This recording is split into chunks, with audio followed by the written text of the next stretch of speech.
Hi guys! Good morning! Welcome back to our channel.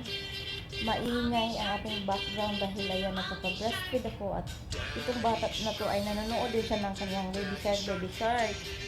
So ayan, magyaw-yaw nga tayo sa sayong kabuntagon. Hindi naman nasa yung kabuntagon dahil alas 8 na guys. 18. Today is Monday, September 25. So, ayan. Kompleto, Ricardo. So, sa atin, alam kong damang-dama na yung Pasko. May mga, Christmas tree. Narinig mo na yung, mga kanta sa ating kapitbahay. Ay, nakakamiss talaga. Kung saan ka pupunta sa mall, mapa-jeep, yung mga tugtog ay pang Christmas talaga. Damang-dama na yung Christmas sa atin. Dito guys, wala. Hindi mo maramdaman ba? Kahit nga Pasko dito, hindi mo rin maramdaman. Maramdaman lang dahil yun nga, shopping sila at yung magsisimba talaga pag 24 or 25. So, last year, hindi kami simba ata.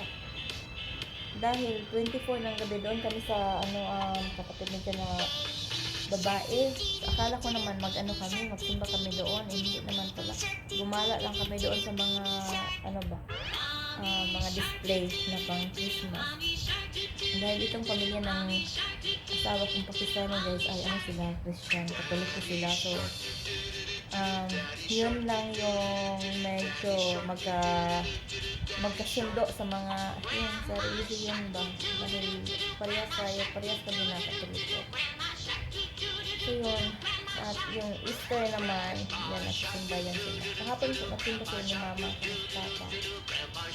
Tapos kami dito sa bahay na kami sa mama dahil pag-atasan ako na magluto ako ng beef rice at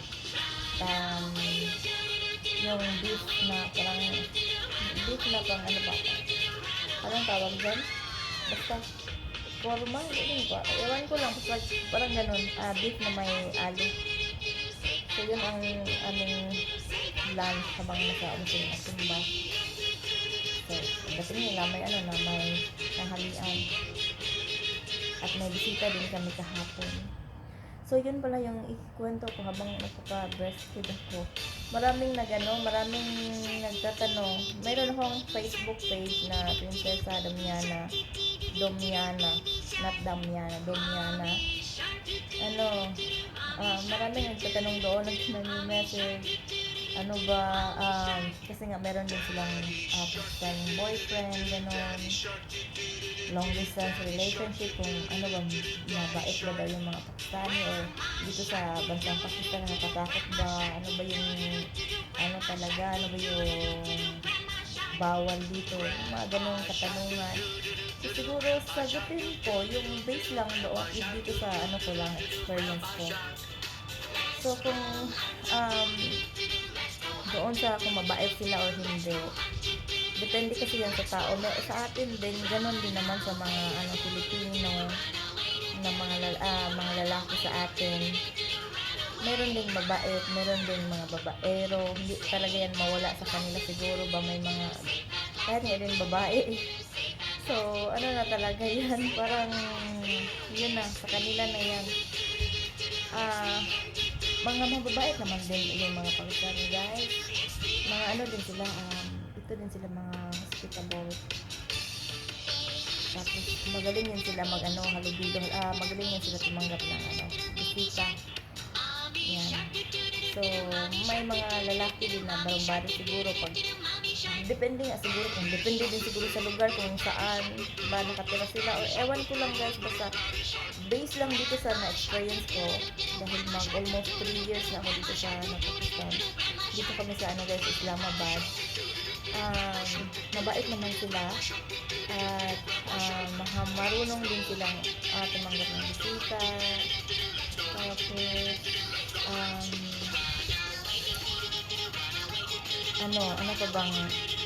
Tapos basta maraming mababait dito at marespeto sila. Yan. Doon naman sa bawal-bawal, ito lang din ang na culture shock talaga dahil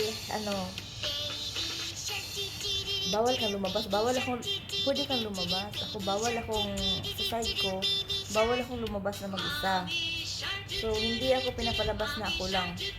Ganun, kung may bibilhin, kasama mo yung asawa mo or yung biyanan mo, yung ganon, kung sino yung pwede kayong lumabas. Pero kung ikaw lang mag-isa, hindi ka tulad sa atin na kung saan ka man pupunta, go ka lang ng go, pupunta ka lang kapitbahay, pwede. Dito lang kapitbahay guys. Kahit nga, hindi ka din pwedeng magtambay dahil kung may terrace man kayo dito, hindi kayo pwedeng tambay. Dito lang, ewan ko, basta dito lang sa, itong in-explain ko ay base lang to dito sa experience ko. Ewan ko din sa ibang Pilipina kung ganun din ba yung experience nila dahil dito, hindi naman kami hindi kami hiwalay ng isang bubong, magkakasama kami, pero sa ngayon kasi mayroon kaming nakaseparate kami ng kusina na separate na kami, pero isang bahay pa din.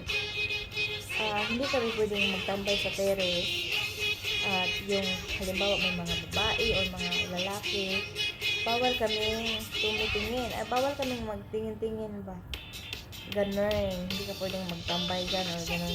Tingin-tingin ka sa labas ng matagal. Pwede kang tumingin lang, pero hindi yung doon ka talaga nakatambay, hindi. Lalo na kung may mga lalaki na naglalakad o something ganyan. Kasi dito sila sinasabihin ako, sis, pasok ka dito, wag ka dyan. Ganon sila. Sabi ko, dito din asawa ko, andyan si si ante. Ano yan ante? Nga, bahay man natin to kung gusto natin lumabas. Wala silang pakialam pa, o di naman tayo. Sinasagot ko din siya minsan. Sobra na guys. Parang ganun ba? Na, bakit? Wala tayong karapatan? Para bang wala tayong karapatan na titingin-tingin or something na kung may tao dyan at ikaw may ayusin ka dyan sa terrace mo, hindi mo maligpit dahil andyan sila. Kasi yung mga bahay dito mahaba, mga malalaki. Halimbawa, nasa terrace din yung kapitbahay mo. Ganun, wag ka dyan, wag ka muna dyan kasi may nagtatrabaho or something like that. Alam ko something, minsan din sinasagot ko, alam ko dyan, bahay ko naman to, nasa pamamahay naman ako, ganun ako, sa pamamahay naman ako, wala akong karapatan wala akong freedom, ano ba to dito, wala namang freedom. So sinabi ko sa kanya na para ka namang hindi nakapunta sa ibang